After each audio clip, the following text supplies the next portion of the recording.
you somewhere, and there's something new.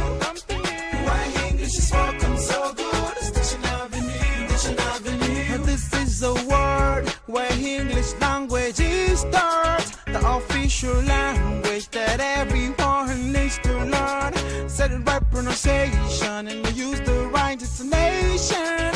So express yourself. It's Diction Avenue, Diction Avenue. Okay, welcome to the world with vision. They say a nation get perished without the vision. In Diction Avenue, we got a mission, vision to build tomorrow's future. Speak with good English, it's our culture. We got qualified teachers, good facilities to build confidence in our students. Don't be told, come witness a treasure you can't measure. Welcome to the world. And there's something new. Why English is welcome so good. It's Diction Avenue, Diction Avenue.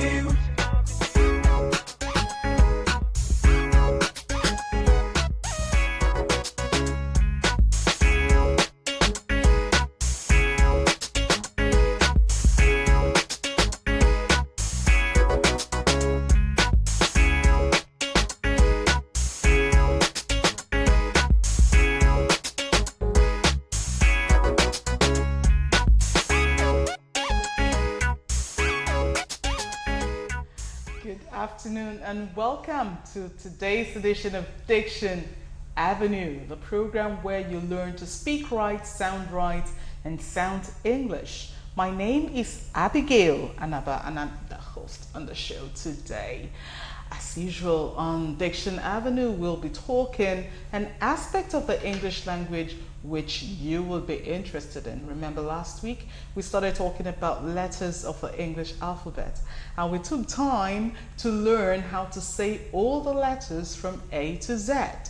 I also asked the question last week, and I hope you still remember that when we talk about letters of the English alphabet, we mean letters, not alphabets. So we do not have 26 alphabets, we have 26 letters of the English alphabet. We'll be building on that knowledge today as we make progress and talk about spelling. We'll be spelling some English words today, and we'll be learning how to spell. We will be concentrating on syllables and how syllables, or the syllabic structure of words, assist us in spelling words correctly. So let's start off the program, shall we? And as usual, we will be starting with our question for the day. And what is today's quiz? It will be up in a second.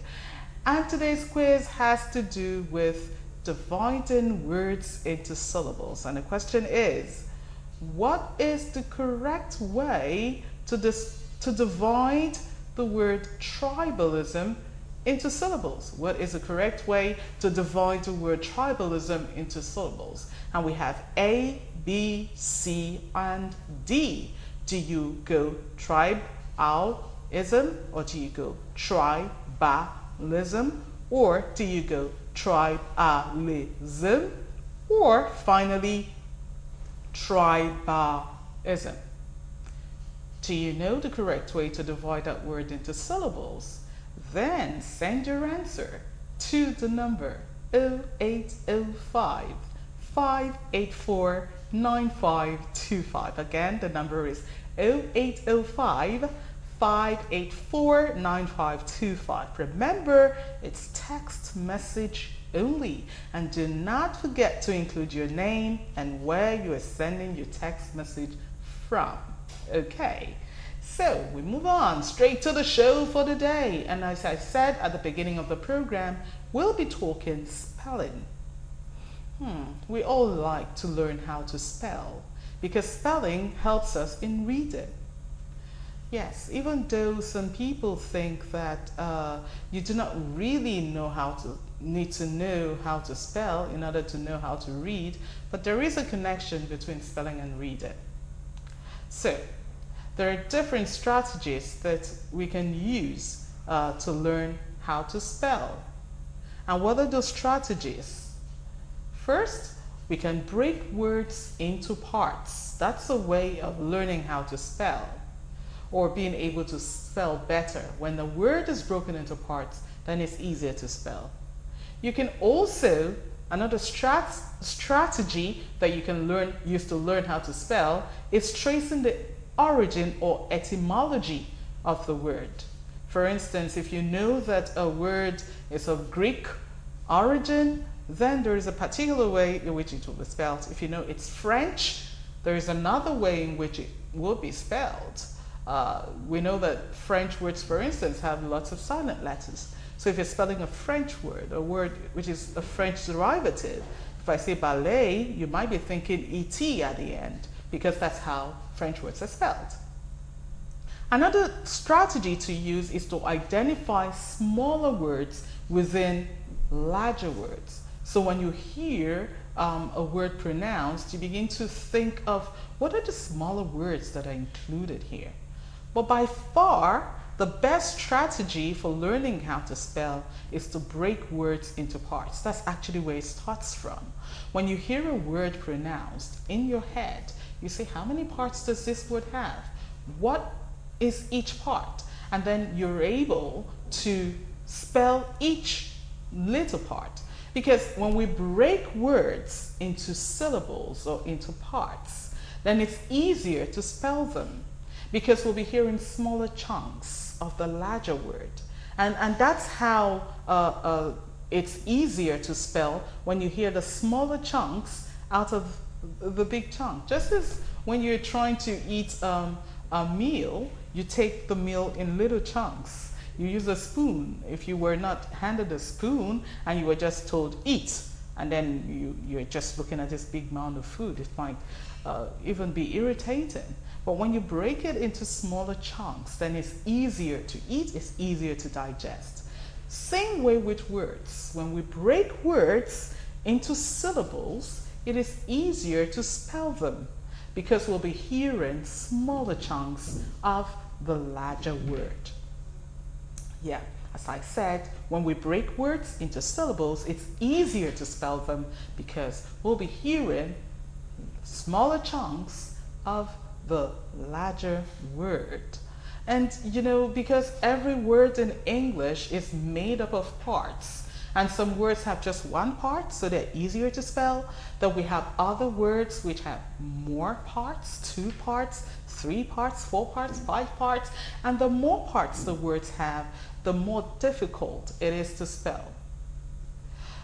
So we are talking about breaking the words into parts, and each small part of a word is called a syllable. Now, syllables can be formed in different ways, and these ways determine how they are said. The way a syllable is said is determined by how it is spelled, because we're trying to draw a link. We're trying to link how breaking words into parts assists you to spell. And I was saying that syllables are formed in different ways. So you determine how the syllables are said by how they are formed. So the way a syllable is said determines how it is spelled. So in this lesson, we'll be talking about 2 types of syllables. And if we can quickly move to the next slide, you'll find the 2 types of syllables that we are discussing today. Remember that a syllable is the smallest unit of a word, or I could say the smallest soundable part of a word. If you're describing syllables, you could say that a syllable is the smallest soundable part or the smallest soundable unit of a word. So every word that you say in the English language is made up of syllables. And so today we're going to talk about 2 types of syllables. And what are the 2 types of syllables we'll be discussing? They are open syllables and closed syllables. You may be wondering, what are open syllables? What are closed syllables? And how do they all relate to spelling? Well, we're going to explain that. That's what we're going to be talking about today. Open syllables and closed syllables. We'll take a quick definition of what open syllables are. And so what are open syllables? Well, open syllables are of the type V or CV. You may be wondering, what is V? What is CV? Well, V is vowel, C is consonant. So when we say V syllables, we're talking about a syllable that is just a vowel, just a single vowel makes up that syllable. And when we say CV, we mean a consonant and a vowel come together in that one syllable. And one thing you would note is that the V is at the end of the syllable. So the vowel sound is usually long. And that's a principle for V or CV syllables. The vowel sound in that syllable is usually long. So if it's just a single syllable that makes up the, if it's just a single vowel that makes up the syllable, then that vowel is usually long. I'm not saying that there are not instances where it is short, but usually they're long. And then if it's CV, then the final vowel is also usually long. Of course, there are exceptions when you have the short sounds, like the schwa, for instance, can form a syllable on its own. And when that happens, it's just a V syllable. And then there are other sounds, like the short I sound. It can also form its own V syllable. But generally, once a syllable is made up of just that vowel, then it is long, usually. Or when it's CV, consonant vowel, then it is also long. Well, we're looking at the second type of syllables. Remember, I said there are two types. We have open syllables. Well, the second is the closed syllable. And why is it called closed? Because the vowel is closed by a consonant.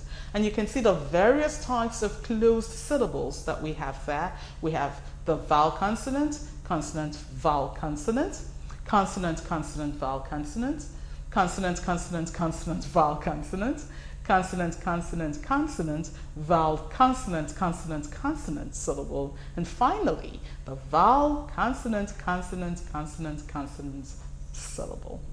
Well, what this simply means is that the way the syllable occurs is that a vowel comes and then a consonant closes it, and that's the end of that syllable.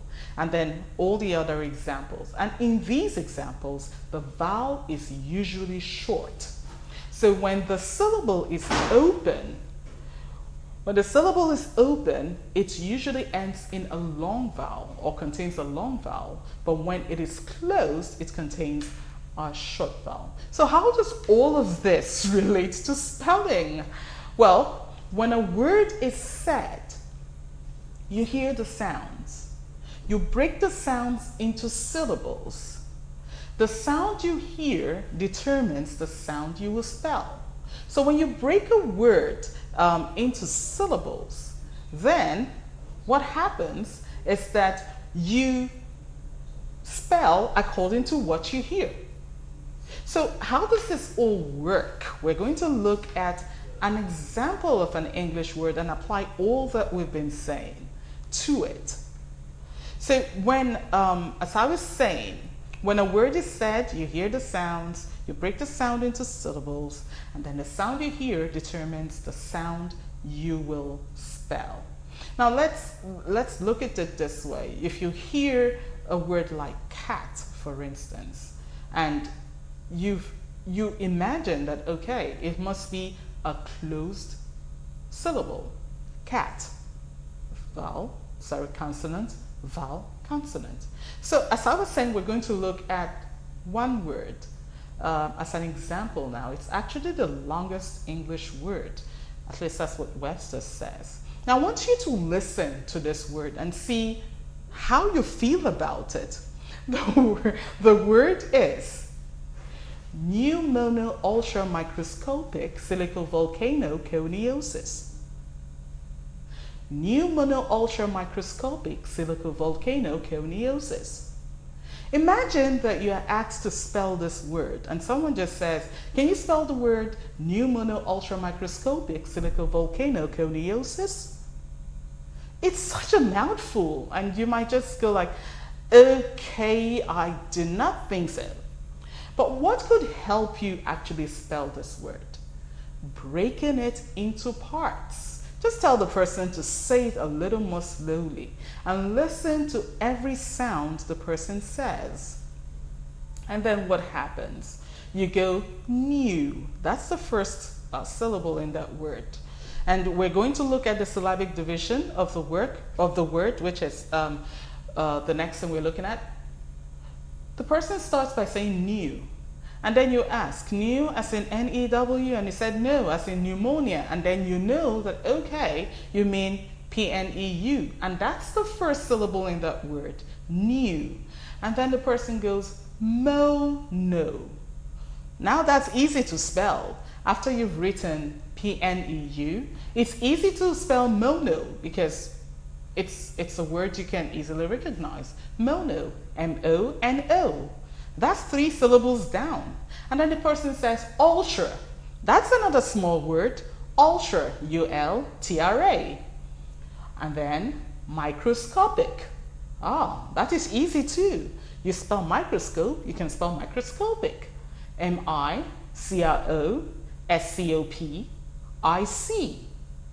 Next, silico. That's also easy. Silico. As said, S-I-L-I-C-O. Next, volcano.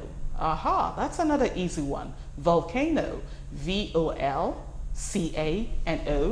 Then finally, C-O, Ni, N-I-O-O, sis, S-I-S. And before you know it, you've already spelled the word because you were able to break the word into parts. By the way, that word has 19 syllables. So what you have just done is spell between 15 and 19 simple words, and you bring it together in this very long word. So new, mono, ultra, microscopic, silico, volcano, coniosis doesn't seem so difficult anymore because you were able to break the word into parts. And that is how syllabic division assists you in spelling longer words.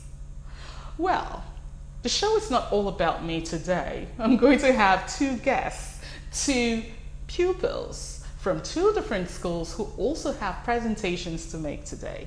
And I'm going to invite them to join us in just a bit. But before we go on that break and they come in, I'd just like to tell you that Ecom has a Facebook page, and you can go and ask us anything English on the Facebook page, and we'll bring you well-researched answers. So every Friday, go on Ecom's Facebook page at Ecom Nigeria, ask us anything English, and we'll give you answers on the go.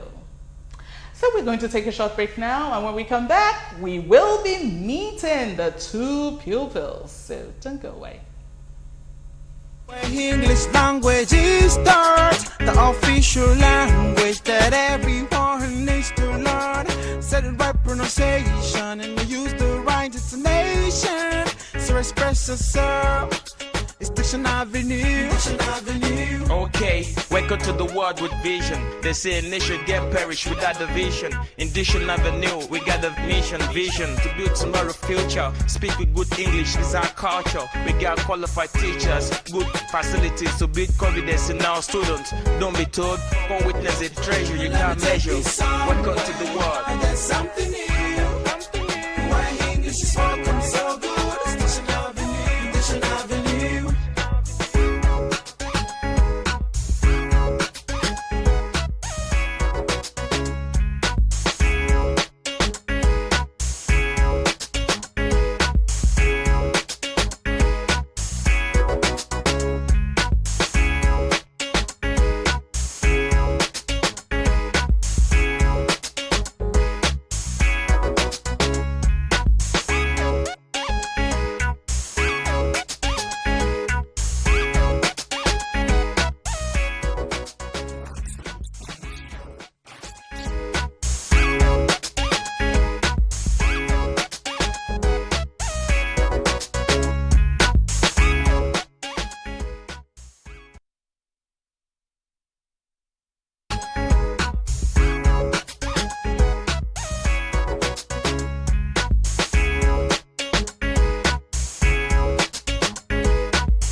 welcome back. The program is still Diction Avenue. You just caught me there.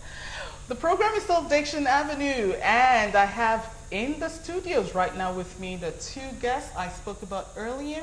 I have Mercy, ever smiling Mercy. She's right here, and then I have Christopher. Now my brother's name is Christopher, and I have Christopher here. And we're going to have fun together with them today. Mercy is going to be reading something to us, and Christopher will be talking about a sound of a letter. So let us start with Christopher. Yes? Okay, so Christopher has a presentation to make, and he is going to make it now. Over to you, Christopher. My spoken English 3.3, Unit 1. Phoneme J. Sounds and spellings. Usually, when you see someone, you remember with the name and see if you want to. So it's with letters you make sound. When you see a group of letters, a digraph, a trigraph, or a quadrigraph is called phoneme. So phoneme means sound. Do you speak Igbo, Yoruba, or Hausa? The sound of J in Igbo, Yoruba, and Hausa are the same. The sound of J in Yoruba and Hausa are the same. The sound of J in Igbo, Yoruba, Hausa, and English are similar, so with letters you make sound. Phoneme J is also the sound of the letter J and the soft G. So now let's move on to the word of examples to see more of the J sound. Gibberish, jungle, justice, strange, Jesus, danger. Thank you. Thank you very much, Christopher, for talking to us about the sound J. The point you made about people recognizing others when they see them by name is a good one, because yes, that's how we recognize people. I see you tomorrow and I say, oh, this is Christopher. So when you see a letter of the English alphabet, you also recognize them by name, but then something else, by their sound as well, as you made quite clear. So thank you very much, Christopher, for talking to us about the sound J. And I like the word gibberish. A lot of people would say gibberish, but you pronounced that word correctly, gibberish. Thank you. And well done, as I would always say. We're turning to Mercy. And Mercy has something to read, yes? Yes, ma'am. All right. So Mercy is going to read to us from her book, and we are going to pay attention. Go ahead, Mercy. Agriculture to Mercy, Little Light School, Golden Estate, Ibadan. Answer tries to concentrate all his attention and recognize the face of the two men who were after him. Ashanti-man was a large kingdom with several chieftains. It would therefore not be possible that he would not know this man. But how come this total stranger knows him? Could it be because of how his father died? He still on his father's death, and reached far and wide, and has been distorted into quadrants. But all the same, did this man know he was on his mind? From the corner of his eyes, Anson noticed a movement on the tree next to his. He ignored it at first, but when it appeared that the movement persisted, he decided to pay more attention. He lay transfixed on the tree as he beheld an endless snake making its way across to its own tree. The two trees stood side by side, and their branches were somehow intertwined, making it easy for the snake to make the crossover so easy. Your reference is your reference. Thank you. Thank you very much, Mercy. I must say that I totally enjoyed the way you read that passage. I was following, and I was looking, and I was listening to you, and it was just good. Well done, Mercy. You did a great job. Well done. Well, we are going to continue with the show. See what these kids are doing. They're doing so fantastically well. And it is what we want everyone to do. We want everyone to speak right, and sound English. And you can do that, because if you can think it, yeah, you can do it. All right. So we gave out a question at the beginning of the show, and I am going to look at the answers to that question.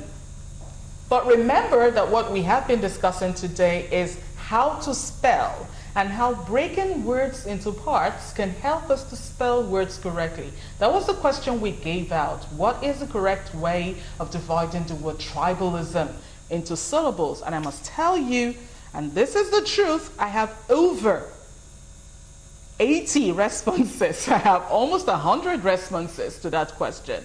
And it is going to be difficult to read all of them, but I'm going to pick a few answers. I see Ikechuku Ijoma, who gave us a wrong answer. I see Jane, whose answer is also wrong. I see, let me see. Some people did not include their names, and so I am not reading it. This is Damilola, and Damilola's answer is also wrong. You see, it's not easy to break words into parts, I must say. But it is very important. When you break words into parts, it helps you to spell them correctly. This is George, and George's answer is also wrong. Anna, wrong. Anna from Abuja, that was wrong. Joy Bassi from Uwurushuki.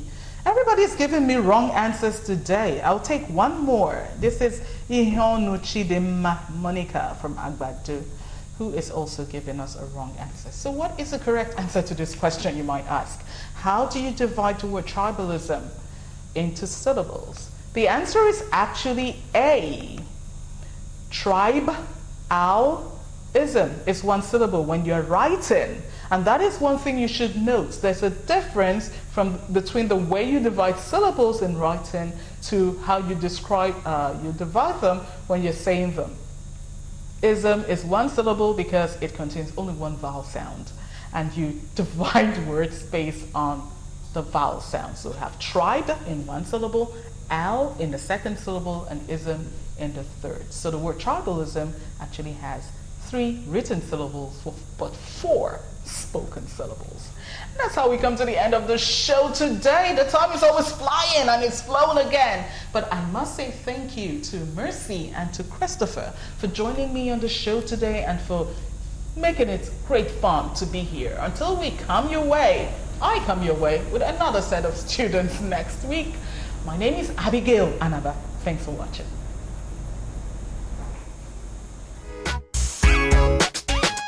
There's something